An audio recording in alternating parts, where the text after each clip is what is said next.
to the topic at hand, trauma within relationships.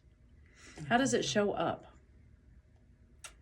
Well, you know how they say the body keeps the score? So does my husband.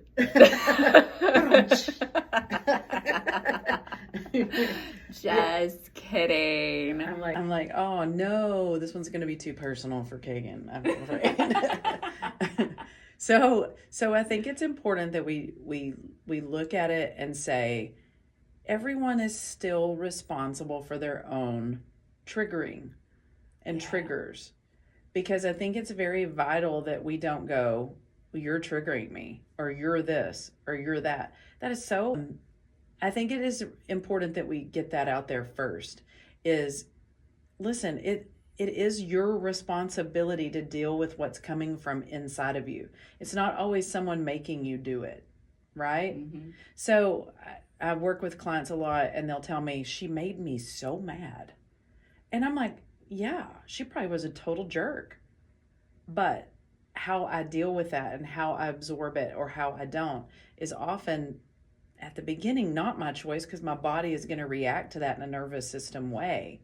But it is my responsibility to fix. It's my responsibility to notice. Right. That it may not be you making me mad, even though you might be dead wrong in what you're doing. Right. Like, it goes back to that implicit memory. Yes. That something is triggering you from your past. Mm-hmm. And implicit memory has no time frame. Exactly. So the body is conditioned to remember and to defend itself in the way that it knows to defend itself. Mm-hmm. Survival mode. Yeah. Yeah. So how does that play out in relationship? I think it plays out all the time in relationship, but often we don't notice it. Oh, yeah. We just think we're mad. We're just mad because you're an idiot. And sometimes they are. It doesn't all need to be pathologized, remember. So sometimes people are just being idiots and we're both talking. But when I know that it's a trauma response, I can feel it in my body. And it takes me to a level of primitive response, a lot of times, rather than logic. So sometimes I actually have a client that I was working with that we talked about this actually today. And we were discussing how no one can bring out of you what is not already there. Yes, they can. Yeah. Not really, though. And I think it's interesting. It doesn't mean people aren't wrong. I don't want the misconception that people should just be rude and you take it. That's not what I'm saying. Mm-hmm. And I think it's a dangerous thing when we start to say, just learn to excuse behavior. I don't think that's okay. Mm-hmm. I think what we are saying is, I'm still want to be able to have a choice in the next move that I make. I want to be able that my body is not just reacting to something that triggered me from past, but that I am in my own space and able to go, you know what, that really makes me angry. Mm-hmm. And I don't like it when you do that. That's a choice that I would be making logically, not a bodily reaction to it. Mm-hmm. It's not wrong if you have a bodily reaction to it either. Like, I don't want this to be bad, good, wrong, right. There are bad choices. Choices. Yeah. If you choose. But there's still also natural responses to things. Yeah. I mean, it is natural to have a response to something that makes you upset. That's a natural response. Doesn't mean it's right or wrong. It means I get to choose the behavior that comes after that, sure. But if you're in primitive fight or flight mode, you don't really You're going to do anything to choice. Defend yourself. You can't make a logical choice when you're in that mode. Hippocampus is offline, completely offline. And if it's completely offline and the frontal lobe is not working much either, both of those things together working, there is no reasoning that can happen. That makes so much sense. And no consequence. So many times, if there's an argument, I'm like, you're not even making any sense. Yeah, because both of your hippocampuses are shut off. And remember, your ears get rigid. Your ear hairs get rigid. Like, it's a weird thing to say your ear hairs get rigid, but they do. So what does that mean? I'm taking in the information, but I'm not processing it. It doesn't go in. It just goes right here, and I hear enough that the other parts of the brain start working and pull up other things like you're stupid and I hate you, and because you can't think of anything else to say. You're stupid. I mean, I don't know, but that's kind of how I view it. I view the brain going, I got nothing. You're dumb. It's true. You know? It's true. I got nothing. You're dumb. And you wake up the next morning, and why can you have a little different perspective? Because you've metabolized all that stuff. Yeah. And your brain comes back online, and then you're like, oh, sorry. No. Mm-hmm. I mean, when you look at it that way, you can see how a lot of arguments are pointless because we just need to table it and try again. Mm-hmm. That's true. Hey, if I have an argument, the next day, my body literally is so sore. Because you were like this. You were all in fight and flight. Yeah. But I've noticed it now, but I used to not notice being tense after a fight, like the next day. Mm. But now, the progress I'm making, I am noticing my body more and recognizing, like, okay, so that was that. Yeah. I know that's what it does. You drop to blue, so your body can kind of go into a repair mode and rest mode. And it's not good or bad. It's just that's just what it does. It's just natural. It's a natural thing to do. You know, it's tough. It's like they say, the person that stays the calmest always wins the argument. Right? Is that a saying? I don't know. I made it one. If not, maybe I embroider that on a pillow now. I don't know. I don't know about that. I mean, because I think sometimes people stay calm to be passive aggressive. Oh, you called me on it. I'm being calm because you're irrational. Okay, I definitely don't do that. No, I definitely go to fight mode. Yeah, no, and it's okay. Look, I think part of what is happening now, and this is what we've been talking a lot about, is that we're starting to pathologize everything and think, if I'm in an argument with someone, I'm just in an argument. Sometimes it triggers my fight and flight. Sometimes it doesn't. Sometimes I'm just trying to communicate. Mm-hmm. It's okay. We don't have to know all the things that it comes from, but why is it important to look at it? Because sometimes we think everyone else is responsible for our triggers, like our husband or our wife or our spouse or our significant other or our friends or our kids. Yeah. You know, you are making me upset. Stop doing that. Yeah. Maybe work on not being so upset all the time. You know what I'm saying? How about not being triggered over every little thing? Yeah. And don't get me wrong, at the beginning of that, it's not a choice, but how we build resilience is learning to face it, to acknowledge it, to notice it, and to train our brain and body to do it differently. That's it. It doesn't mean you're right or wrong in that instance. It just means you're having a natural reaction that you are not in charge of. Your body's in charge, which is kind of okay, but it's not conducive to connection. Yeah. I think that's the difference. I think the key to it is noticing I am missing connection, and I'm not fostering a relationship here. I'm trying to win an argument. Yeah. I really like to win. I'm aware. I've seen that movie a time or two. I'm like, it's replaying in my head. I like to win, and my husband likes to be right. Oh. So we got right fighters. You got some right fighters there. I will admit I'm wrong, but I'm going to win the argument.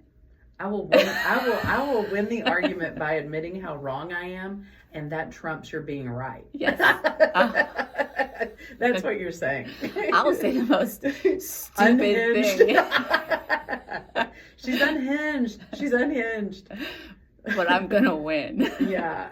And so what does that produce for connection? Absolutely nothing. Okay. So here's the thing. It's great for our marriage therapist. Yeah. Oh, he's making bank. You know what I'm saying? He is totally making bank there. Yeah, I think that's the key, though, is going, what is my goal here? I always try to help people when they fight. I don't do couples counseling anymore. It's rough. Pour me smooth out. It's rough. And I actually don't mind it, but it is my other therapist friend said it best. She said it's just a lot of energy in the room. Yeah.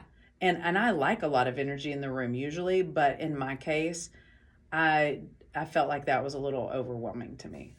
Yeah, it's also because you're trying to navigate basically two individuals and their own trauma and kind of work through it simultaneously, but their traumas aren't the same, their attachment isn't the same. You've got all these other issues. So it's best if you're going to do trauma therapy that you do individual, not and then now, maybe later on do couples therapy, because you got to get the trauma moved.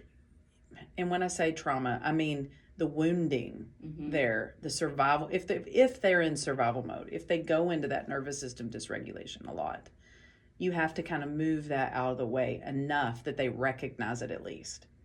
Because if they're not recognizing it, it's everyone else's fault. They fall into victim mentality, which is not all bad. I mean, sometimes you are the victim. Sometimes we need to acknowledge our victimhood and say, hey, I don't have to be a victim of this forever, but right now I am. And that's okay. But if you live in that mode and mentality, you're going to stay in survival, you're going to miss some connection. And like I said, protection's wonderful. It kept you alive. It's not a bad system. It's a great system. Yeah. But it's not conducive to connection.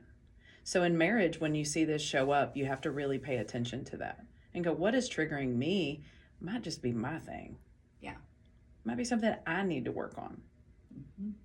Rather than you are the issue because you are like this. Now, again, I'm going to give a disclaimer.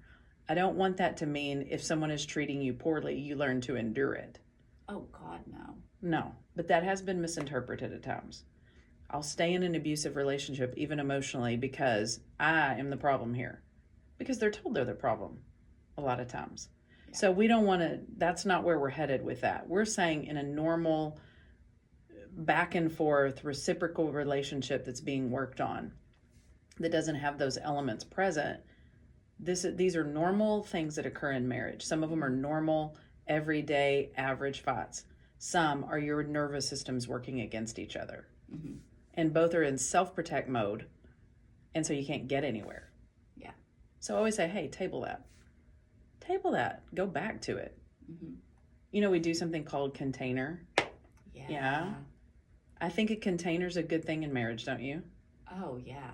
You want to describe to them what that looks like?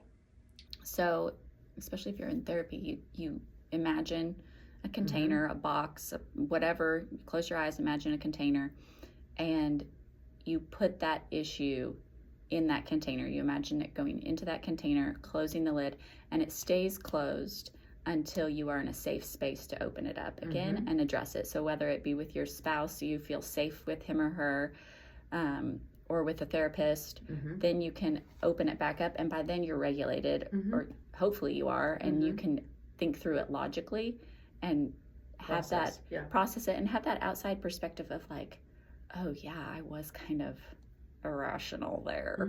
Or and sometimes, you know what, I say, hey, just be irrational. Like, we don't have to make it perfect all the time. I think sometimes we don't think that, but I love that. That's true, the container part. So how would we use that in marriage? Think the same way. Oh yeah, let's put that in the container until we are feeling a little more regulated and can have a conversation. And like I was telling my girl today, I was saying, hey, look, you've got to keep trying to have the conversation, even if it's uncomfortable.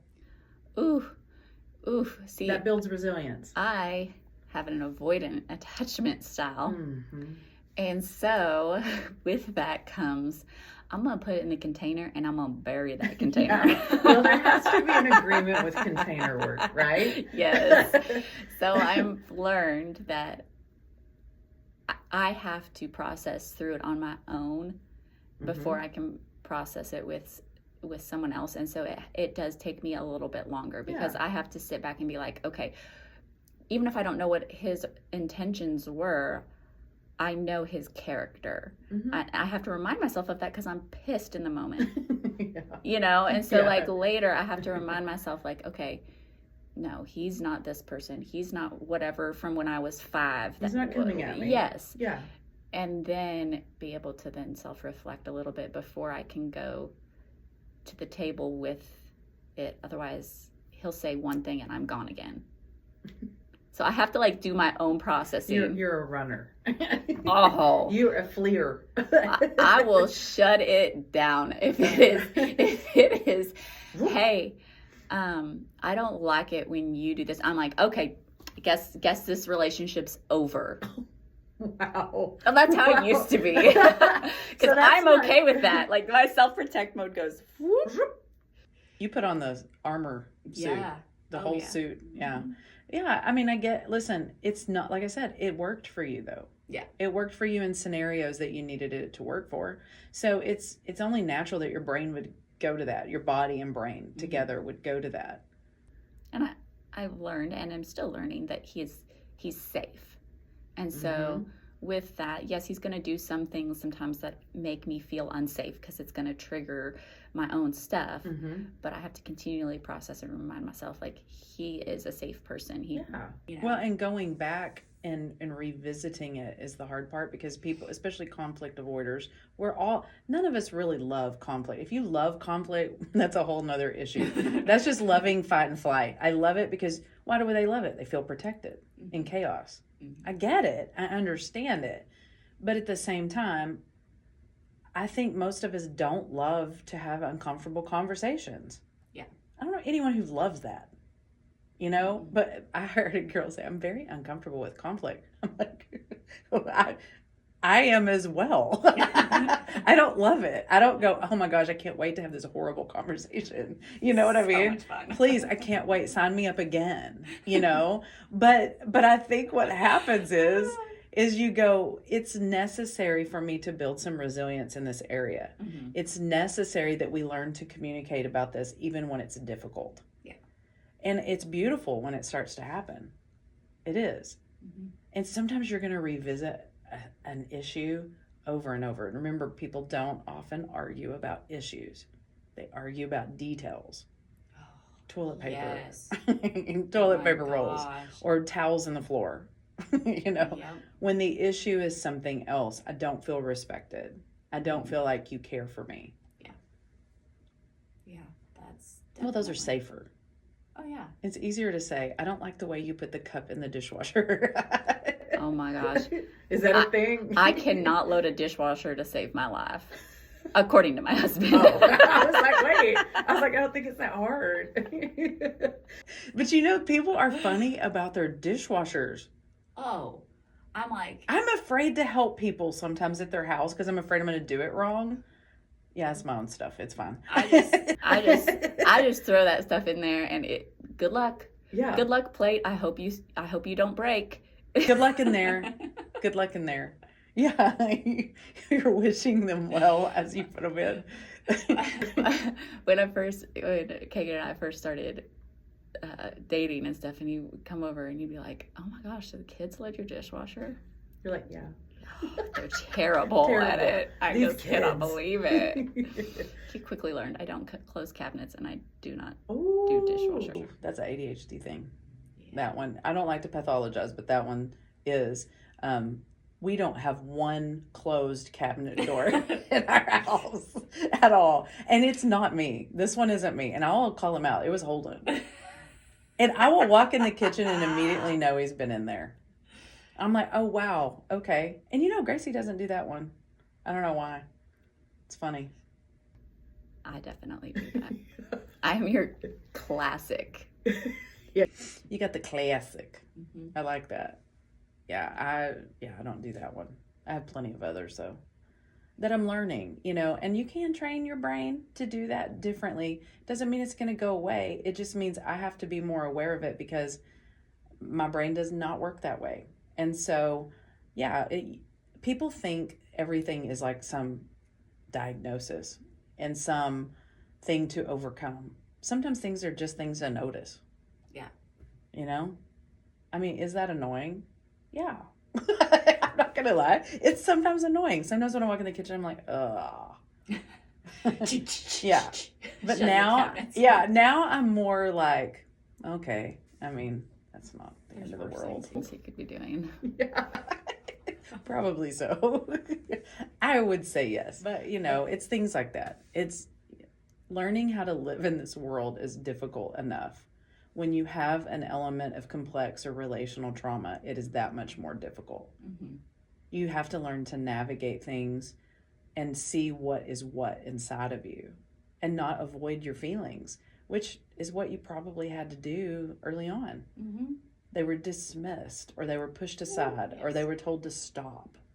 Rub some dirt on it, pull yourself up by your bootstraps, figure this out, work, work hard and do all this stuff and be perfect. Mm-hmm. Now, did they overtly say that? Probably not. But those are the messages that were there. Yeah. And it makes it difficult to know And what... they show up big time in marriage then. 'Cause Yes. it's the same narrative. It's the same narrative. And it's the same...